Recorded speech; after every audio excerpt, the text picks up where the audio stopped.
sir मां अरड़ी शाह आयो आहियां गोठ चीफ साहिब यूसी सूमर खान जमाली मां माज़ूर आहियां ऐं मां कोरट में असांजो केस हलियो आहे साल खां मथे ऐं उते असां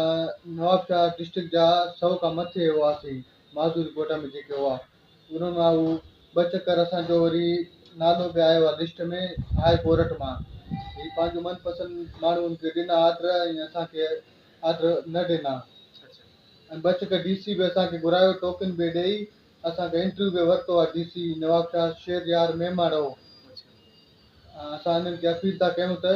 मुंहिंजो कमु कराए वञणु माज़ूर आहियां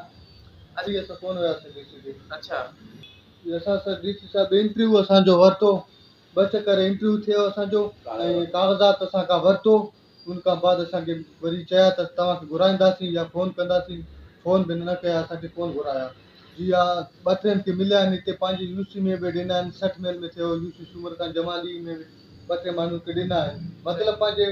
मनपसंदि माण्हुनि खे ॾिना आहिनि जी हा